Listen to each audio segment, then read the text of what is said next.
Hey les bambins, j'espère que vous allez bien. En tout cas, moi, ça va nickel. On se retrouve aujourd'hui pour une nouvelle vidéo sur la Ligue 1, la 32e journée. Ce week-end, 3 matchs analysés ensemble qui sont les suivants. Le 21 avril, Angers contre le Paris Saint-Germain. Le 22 avril, Lens contre Monaco, déjà un des gros chocs.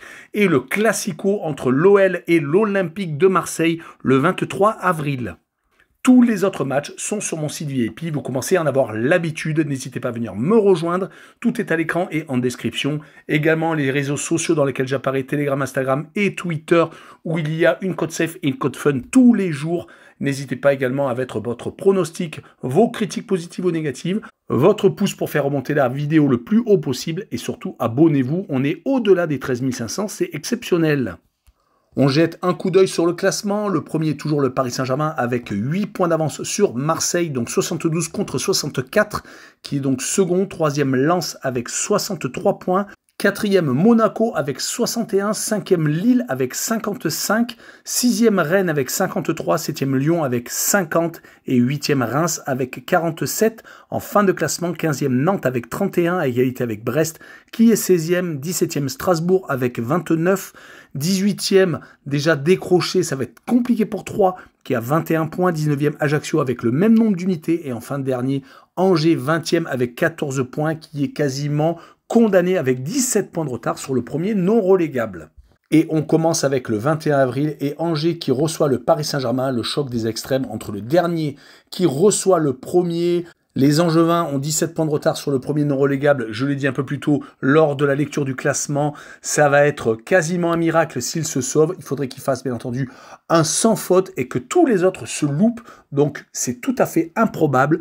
Ils restent sur une défaite à Clermont 2-1 alors qu'ils menaient 1-0. Ils avaient réussi à avoir 2 résultats positifs. Cela faisait très longtemps que ça n'était pas arrivé. Un match nul à la maison contre Nice et une victoire contre Lille un peu surprenante, surtout pour les Lillois. Du côté angevin, ils ont voulu tout donner pour espérer jusqu'au bout à un maintien illusoire. En tout cas, leur bilan à domicile sur les 5 dernières rencontres, c'est 2 défaites, 2 matchs nuls et 1 victoire donc contre Lille. Et là se présente devant eux le Paris Saint-Germain qui vient de remporter le sommet contre Lens. Les nordistes ont malheureusement fini à 10. Ça a sans doute perturbé le résultat. Dans la foulée, après l'expulsion, ils ont pris 3 buts coup sur coup. Ils ont réussi à réduire le score en deuxième mi-temps, mais les Parisiens ont réussi à garder donc cet avantage et ont maintenant 9 points d'avance sur Lens et 8 sur l'OM. Tous les spécialistes voient le PSG déjà champion. Je pense qu'on peut tous s'accorder à dire qu'il faudra un miracle pour que ce ne soit pas eux. En tout cas, sur les 2 dernières rencontres, c'est 2 victoires à Nice et donc contre Lens. Ils avaient juste avant essuyé 2 défaites à la maison contre Rennes et contre Lyon, jetant un peu le trouble sur l'avenir de Galtier et sur la motivation éventuelle des joueurs pour gagner le titre de champion de France. Mais là, on n'en a aucun doute. Ils veulent l'être.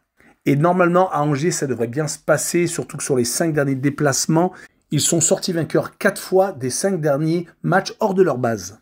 Donc sur cette rencontre, je les vois gagner 3-1 à Angers et je verrai les Franciliens marquer le plus de 2 buts sur le match avec une cote à 1,44.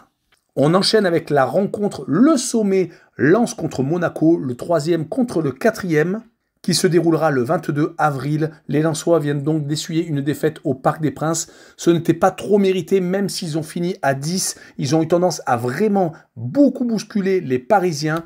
On les voyait même remporter la rencontre à un moment du match. Mais c'est vrai que cette expulsion a tout fait changer. Les Lensois restaient sur une série de 4 victoires consécutives. Un 4-0 à Clermont, un 3-0 contre Angers.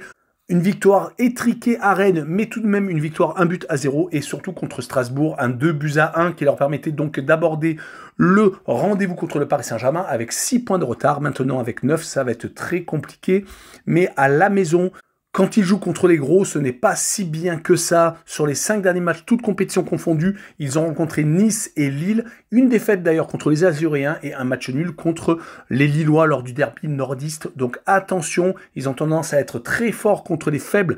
Mais quand ils jouent contre des équipes de leur niveau, c'est plus compliqué, surtout ces derniers temps. Et surtout quand on voit que Monaco veut tout faire pour accrocher la Ligue des Champions, ils ont à chaque fois échoué ces derniers temps en barrage, en finissant à chaque fois 3e. Sur les derniers matchs, ils se sont un peu relevés car ils ont eu tendance à s'écrouler après leur élimination en Ligue Europa contre le Bayer Leverkusen. Ils ont été accrochés à la maison contre Reims, perdant 1-0. Et également la défaite contre Nice dans le derby azuréen qui avait fait vraiment très mal. Depuis donc, ils sont sur 3 victoires et 1 match nul, ayant réussi à battre Ajaccio, Strasbourg et Lorient dernièrement. Ils avaient également fait 2-2 à Nantes alors qu'ils menaient au score. C'est d'ailleurs un peu leur péché mignon, ils ont tendance des fois à ne pas tenir le résultat.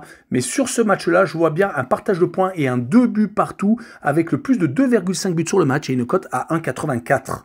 Et on finira avec le Classico OL contre OM, avec 2 équipes qui ont beaucoup de choses à se faire pardonner. Les Lyonnais sont beaucoup mieux ces derniers temps, car à un moment donné, on les voyait totalement finir en roue libre avec une place au milieu de tableau, une élimination en Coupe de France à Nantes.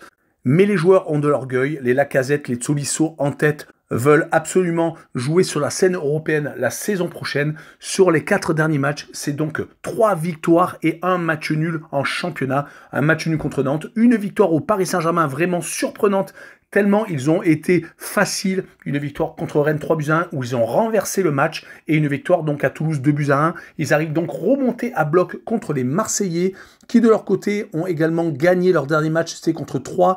Enfin, 3 points à la maison. Cela faisait 5 rencontres consécutives qu'ils n'avaient pas remporté un succès. Leur bilan sur les 5 derniers matchs de Ligue 1 est de 3 matchs nuls et de 2 victoires contre Reims et contre Troyes. Donc beaucoup de points perdus pour espérer être champion de France. C'est pour cette raison que juste avant, je vous disais que le Paris Saint-Germain est quasiment pour moi champion de France. En tout cas, les Marseillais restaient sur 8 victoires consécutives avant l'accro à Lorient 0-0. Donc c'est une équipe qui est première au classement hors de ses bases. Cela risque d'être pour moi un match très accroché et je verrai à 1 but partout avec le home no bet tout de même avec les Lyonnais légèrement favoris, avec le match non remboursé 6 victoires de Lyon à la maison et une cote à 2,12. Voilà, j'en ai fini avec cette vidéo. N'hésitez pas à venir me rejoindre. Tcholi bam bing!